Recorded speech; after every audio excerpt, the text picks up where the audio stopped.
Welcome to Natural Habitat Adventures Daily Dose of Nature, returning to responsible nature travel amid COVID-19, presented by NatHab's Guide Development Director and Expedition Leader, Annie Van Dinther, and NatHab's Head of Field Staff, Renata Haas. It's a pleasure to have you ladies here today. Annie, I'm going to hand it off to you.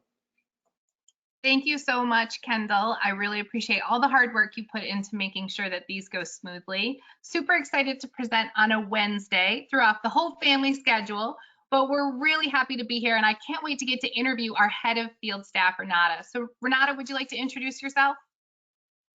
Yeah, absolutely. Thanks so much, Annie. So I have been working with Natural Habitat for 7 years in a lot of different capacities, designing trips for quite some time, still actually designing our Northern Lights trips. And now I oversee all of our field staff around the world. But since COVID hit, I have actually been overseeing all of the protocols and everything that NatHab has been doing to get back into running trips again. So quite happy to be here.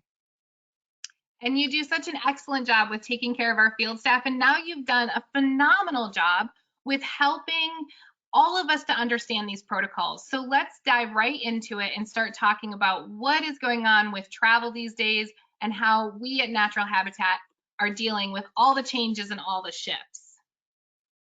Absolutely. So Natural Habitat has actually been running trips since this past July, which has been absolutely fantastic, especially for our expedition leaders and the local communities that we have been working with. We've run programs in Yellowstone, Mexico, the Galapagos, Kenya, Costa Rica, and Florida as well. And we are wrapping up for quite a busy summer. And during this time, we've actually had no transmissions of cases between of our guest guides or any of our local staff that we've been working with. And that's a lot due to the preventative measures that we've been taking.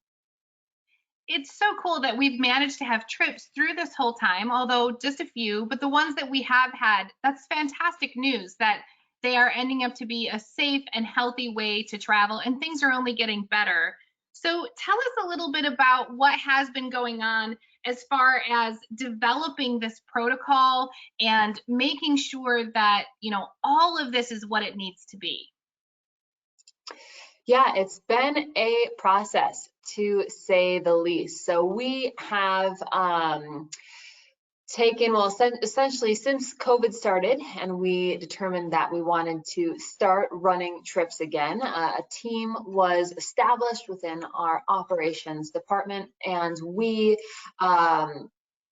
essentially determined that we needed to create protocols and develop some priorities around those protocols. So this team was developed and we started to meet pretty much daily to figure out how to start running trips again. And the process involved first creating the skeleton of the protocols. And in order to create that skeleton, we needed to do a lot of research, and we researched the recommendations from both the Center of Disease Control and the World Health Organization to make sure we had a strong foundation for the skeleton of our protocols. Next, it was incredibly important for us to make sure we were sharing best practices and collaborating with other leaders in the adventure and outdoor travel industry. Once we had meetings with those industry leaders, shared best practices, we were able to really establish what those protocols were going to look like and the direction that we wanted to go. So we created our internal protocols, and then we needed to determine how to sort of vet all of our partners that we work with around the world.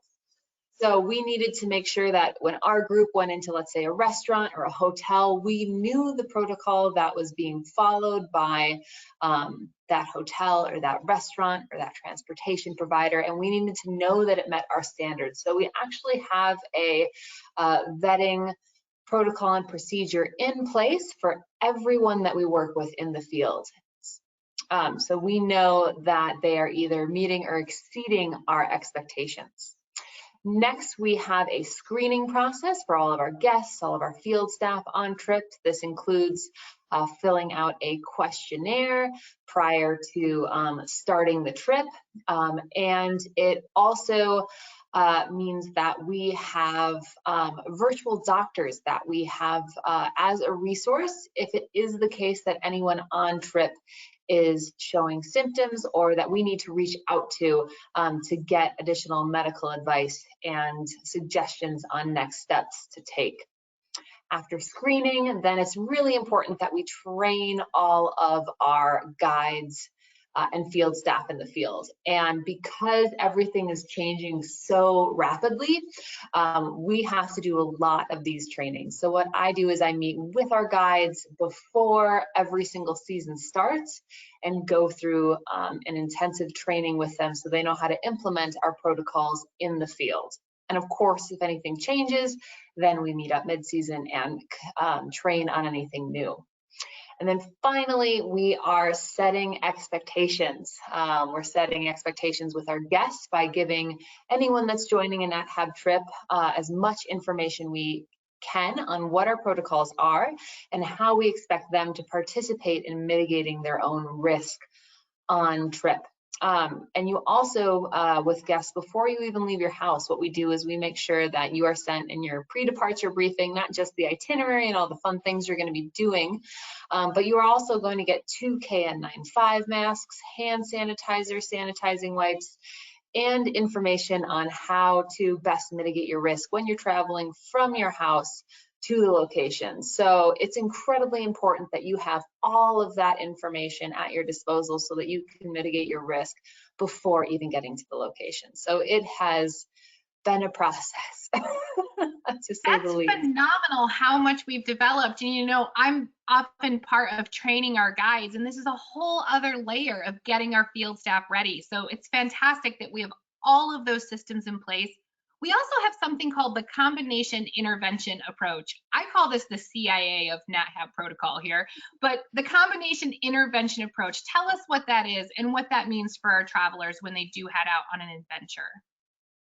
So we found that the combination intervention approach is the optimal way to mitigate the spread of COVID-19. And essentially what that means is having multiple controls provides an additional degree of protection. So instead of just saying, oh, we're requiring masks, or oh, you just have to wash your hands, we look at every activity and apply this combination intervention approach. So I can go into more detail on each component of that. And the first one is probably the one that we are all most used to, which is respiratory hygiene. There are going to be times on the trip where you will need to wear a mask, whether it is inside a public place, it could be in vehicles, it could be a variety of factors. And I should say that a trip that would leave tomorrow, if it was going to leave tomorrow and maybe go to Yellowstone, is going to look a lot different from a trip that leaves in, let's say, June, July, or August and goes to Mexico or Iceland or Greenland. So it's really important that guests stay flexible with us when we talk about what protocols are going to be needed to be implemented and when. For example, it could be the case that within the US, you no longer need to wear a mask when you are outside, but it could be the case that in another country, they do have a mandate where you do need to wear a mask. So we just have to be flexible with that. So we also have hand hygiene, where we're making sure that we are providing our guests with hand sanitizer, where we are having ample opportunities to wash your hands before before and after meals, or when you're handling any equipment.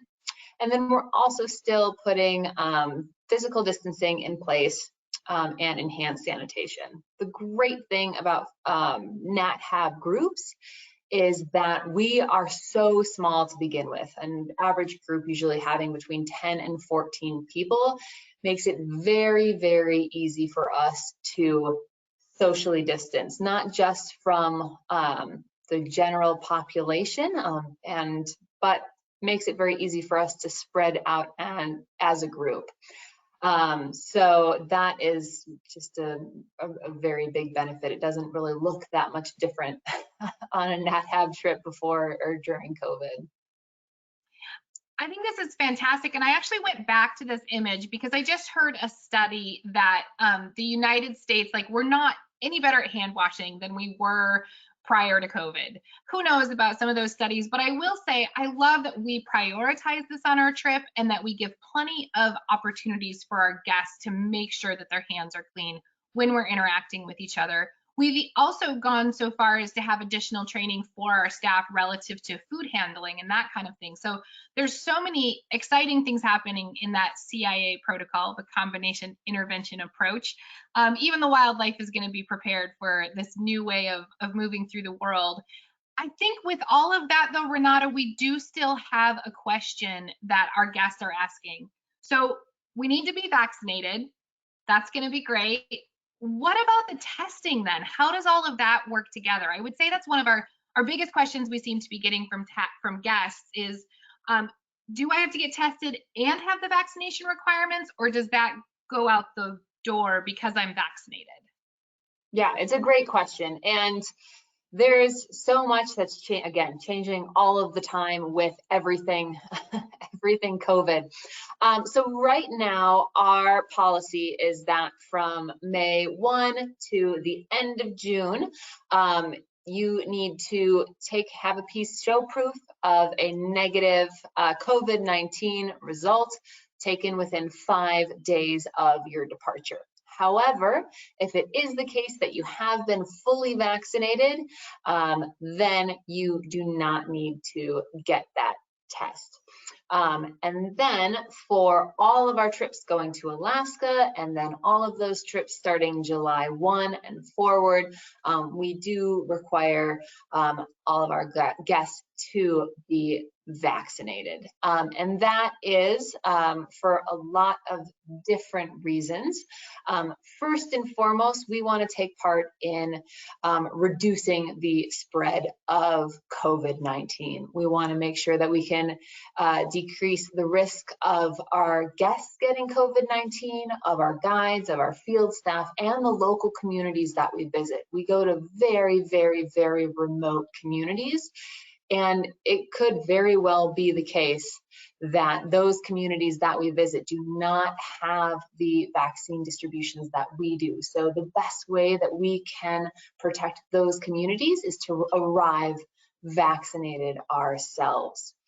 So that being said, with our local communities, another question that comes up a lot is, will the expedition leaders and the local staff for whatever trip we're on be vaccinated? Now, the the American guides that are leading any of our destinations will be fully vaccinated at the same requirement as our guests by July 1, and many of our guides are already fully vaccinated. It is the case, though, that we are not putting that requirement on our international guides and local staff at this point, simply because vaccinations are not widely available. We are constantly looking into various ways that we can help get them vaccinated sooner, but at this point, we are really having to deal with the global supply of vaccinations in some of those other countries. And that's why we have our additional protocols in place to make sure that we're mitigating the risk for everyone involved. And then another question that comes up is, what happens if I'm on an international trip and there's international restrictions getting into the country, or I need to get tested when I come back to the US? And we are monitoring that pretty much by the second. Any requirements that you might have to do, if it's in addition to showing your vaccination card, if you have to get tested to go to that country. We make sure you know exactly what those requirements are, and we'll help you give as much clarity as we can. And then if you have to get tested, if that is still a requirement when you're coming back to the US, we just facilitate that process for you. So we essentially add it in as part of the itinerary. Part of the itinerary is to get, make sure you get tested, and then you'll have your results and be ready to fly back home. So yeah, we do as much as we can. And again, the requirement tomorrow is probably and very well could be different from a month to 3 months from now. That makes so much sense, that need for flexibility. But at the same time, I think what you're saying is that NatHab has always focused on providing the best customer service every step of the way on a trip, and that's not changing. We're going to help with every part of this kind of new world of travel, whether it's managing what you just discussed as far as the return home, but in some ways, it's also something we've just naturally been doing, will be like one of the biggest ways to manage that. And that's that we've always been small groups that are going outside. So that's something we've done for a long time. Tell us how that plays out actually in the field now that we're running trips during this sort of new, strange world we're in. Absolutely, yeah. So again, we're looking at every component of our trip from the perspective of the combination intervention approach. So the first question that people normally have is, what does this look like when I am going from point A to point B? And on our trips, we travel in so many different types of transportation. This is a photo of our Yellowstone program where we utilize our customized safari trucks. So we actually have groups of 14 individuals that are divided into 2 vehicles with 2 guides. So everyone gets a window seat. There's plenty of space. For these summer programs, we're going to allow as much ventilation as possible. And we also have air purifiers that we've added to the vehicles as well. So all of the vehicles that we take are really customized to the type of travel that we're doing. And you can see here that our African safari trucks, sort of regardless on whatever trip you're on, they might look a little bit different, but it's definitely the case that there is open air. You have the ability to spread out and experience that natural environment. And again, it's the benefit of the small trips. You can see from all of these photos of our safari vehicles, those vehicles aren't changing pre-COVID or during COVID. It's just the nature of how we travel. If it's a tour that has boats, then we make sure, again, we have the ability to spread out, that usually they are private experiences.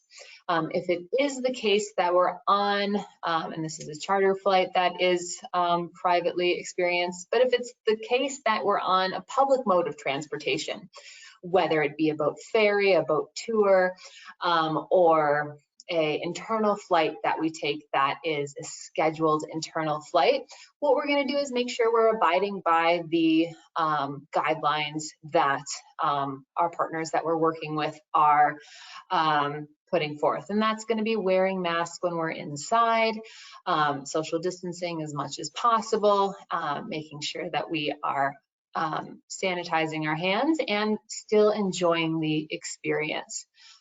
So we're excited that we're still able to utilize all of these different modes of transportation to experience all of the trips that we go on.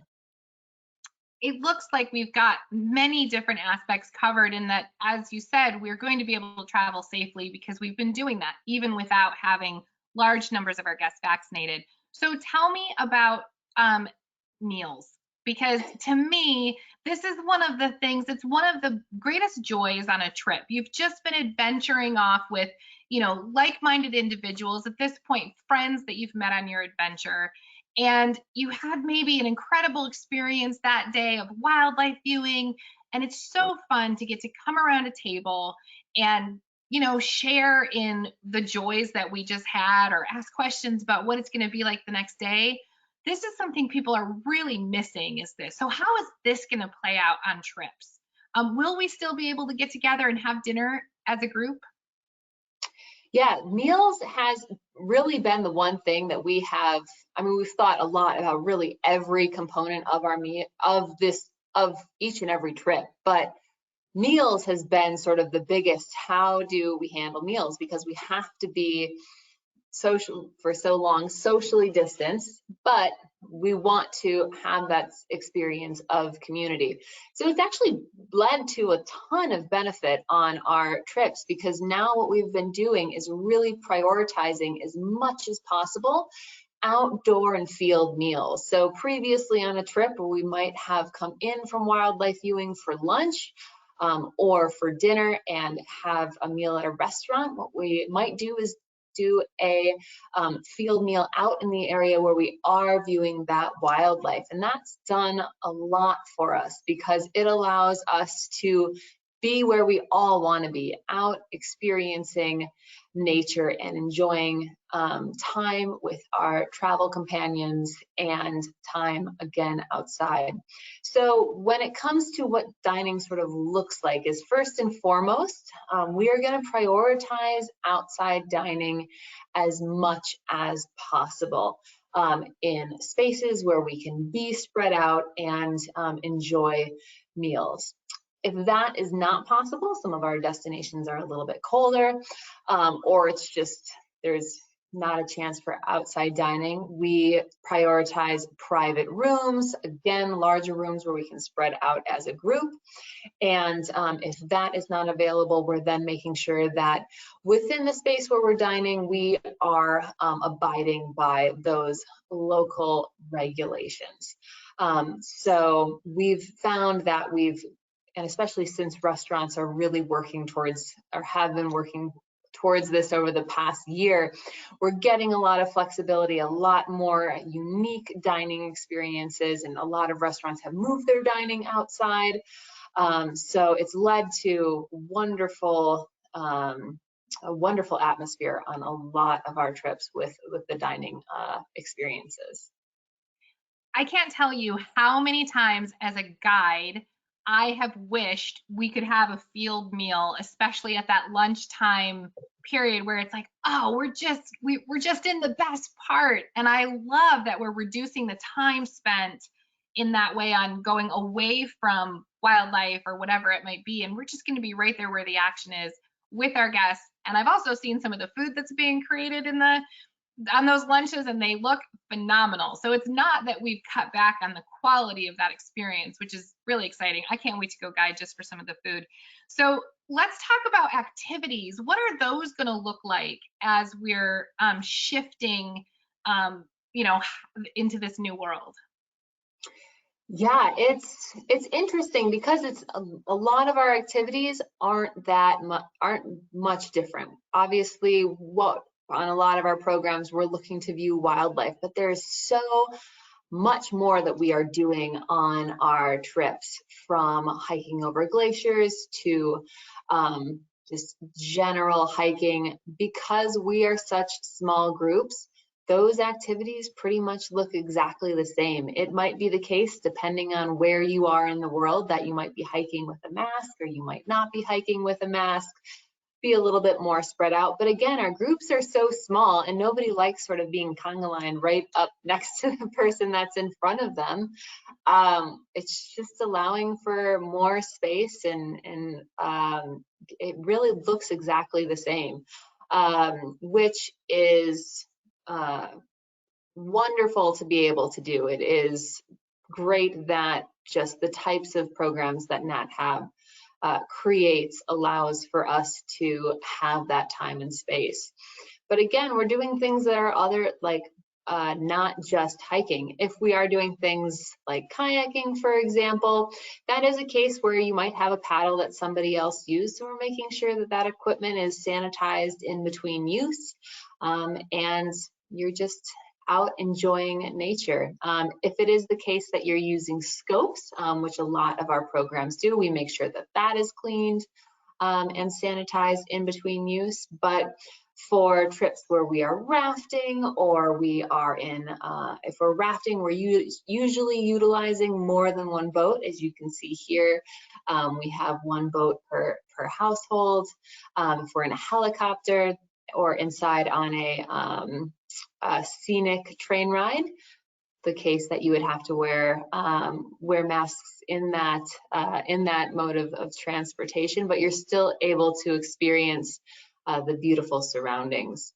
Another really cool thing that we've been able to do is that for our presentations, and this is actually right outside of the Lamar Valley in Yellowstone, and we are listening, this group's listening to Dan Hartman talk about his experiences over the past 20 or 30 years in Yellowstone. Normally that's done inside his house, but obviously we moved it outside for COVID, and you actually get to be in that space and actually sometimes see the wildlife that he is talking about as he's talking about it, which is incredible. So it's been great to see these presenters outside in their where they're working. This is Aaron Bott, who is actually a guide with NatHab, and he also works for the Forest Service, doing a variety of animal tagging and research. So he is able to be in the place where he works and tell our guests about it. So it really brings that connection home, which I love that we've been able to take that experience and enhance it so much during this time. Now in this picture where Aaron is presenting, it looks to me like there might be some weather rolling in. And I think if I were putting myself in the guest shoes, I might be thinking, okay, I'm all about going outside. I know this is an adventure, but do I have to sit through presentations in like really bad weather? What's the plan in those cases?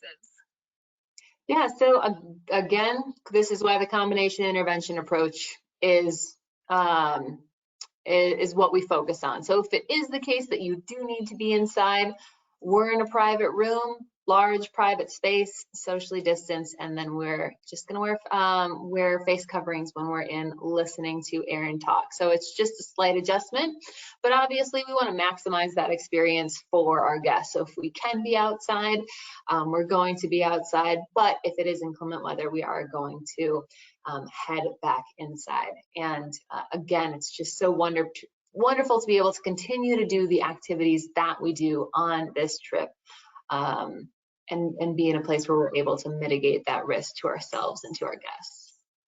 And certainly I will say for those guests who are coming to Alaska this summer, we have a really solid statement of there's no such thing as bad weather, just bad gear. So we're gonna have an excellent time no matter what the weather is, and we'll just be prepared for it, which makes it so much fun to travel through those spaces. Now, what about photography trips? Are those going to change? Their dynamic on those trips can be a little bit different. What happens there? With that, yeah, we've actually had a lot more photography programs that we've created, really a whole new Photo Pro series of trips that we've created over this past year, because we're doing things in such smaller groups. So again, because of small groups, we have the ability to still run to an incredible standard the photography trips that we have. You are able to be in that location where our guides really put you in the best spot, where it can be you being as close as you normally would be on an NatHab trip to the mountain gorillas or within Yellowstone. It's still able to be that phenomenal experience. And then looking at this, I think this is a picture that was taken a while ago, but it's still the same, right? I think that's the big message that you're sending to us here, that we do this. We go outside. We are in small groups. Even without the combination intervention approach, we are naturally in a business that is a great setting for dealing with this pandemic. But then we add the intervention approach, and it makes a very solid and safe plan for adventuring. But what is going to happen next? What about the next 6 months? Is NatHab sort of predicting Man, that even that word, how do we predict anything nowadays? But we do have to, right? Try to make some plans based on the patterns that we've seen. Unfortunately, we're getting a little good at living in this new world. So what are you predicting for travel coming up? Yeah, it's a great question, and I was actually looking at my notes. We did a sort of traveling amid COVID webinar a few months ago, and we were chatting a bit about what that prediction looks like. And we've been getting better at those predictions. I think it turns out that the scientists who are looking at the trends and looking at the global population, they've been pretty accurate on what is going to happen on the timeline. So what we are sort of thinking we're going to be seeing as we get more Americans vaccinated on a daily basis, I am sure that honestly, everyone on this call, if you haven't been vaccinated or you don't know when your vaccination shot is going to be, likely it's lined up, you know someone that's been vaccinated, and that is just the trend that is going to continue to go within the U.S., which is great. And what that means is that as we become more vaccinated, more individuals are going to want to travel. We are seeing a huge demand in domestic travel over the course of the summer, and we recently got the news that the EU is looking at opening their borders to vaccinated tourists. So this is very exciting for me, and everyone else I know that is wanting to plan a trip to Europe. But I think we're going to see more of that. We are going to see more and more countries that are going to say, hey, if you are vaccinated, then you can come to our country and participate in those tourist activities. And we all know it. We want to get to that direction because of the financial support that it brings to those local communities and to those local economies, and just for the pure enjoyment from everyone wanting to get out of the house and wanting to get back to normal life. So yeah, we anticipate more countries wanting to go that direction, and then hopefully more and more vaccine distribution at a higher rate that we're seeing right now internationally. The US is doing a phenomenal job with the distribution of vaccines, and we are hoping that we are going to be seeing that around the rest of the world as well, because that is really going to be telling us when we are going to as a global community get back to normal. So we are very excited to be headed that direction. There's a lot of trips that we're really excited about running this summer. I believe this photo is taken in Alaska. We're really excited for the Alaska season to get going. We weren't able to run Alaska last year, so we are thrilled to get back to that area of the world this summer.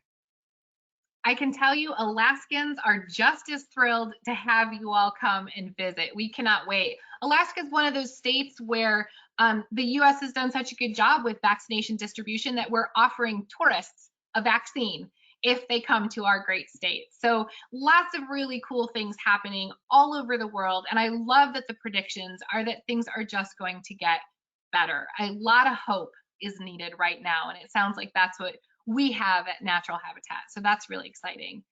I think that we are at the point now where we have some beautiful images to show our guests while we answer questions. So Kendall, if you've got some questions, we can start to run through these gorgeous pictures and share some more information with our guests. Yeah, great. Thank you so much, ladies. We do have just a few questions for you. And I just want to remind everyone who's watching, if you have a question you'd like to submit today, you can do that in your control panel under the questions field. Okay, there was a question about mask protocol on the trip. So maybe you can clarify this, Renata. This person's just wondering if we require a fresh face mask daily, if you can reuse them. And can you reiterate what kind of masks do we provide the guests? Yeah, that is a fantastic question. I actually haven't gotten that one yet. So yes, you can, if you have a few masks that you're bringing, you can use the same one for a few days in a row. We do provide our guests essentially in, again, the pre-departure briefing, 2 KN95 masks. And then we actually, if you are wanting a new mask every single day, we do have a supply of surgical face masks and then additional KN95 masks on available to you during the course of our trip. We have found that the majority of our guests do want to bring their own mask.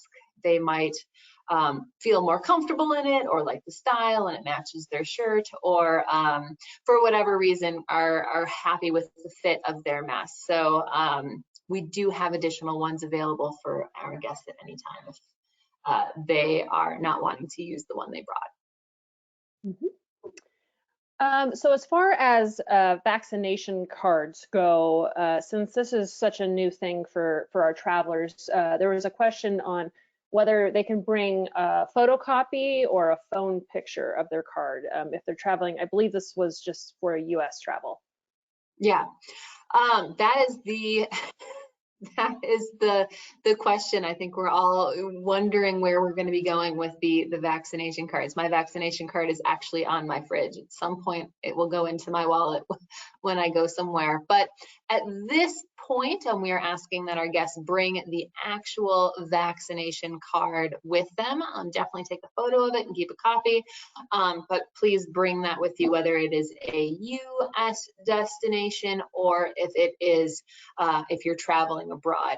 However, again, a trip tomorrow could be different from June, July, or August, and there might be a better system in place, or just another way of showing that proof. But at this point, we want to see the actual vaccination card.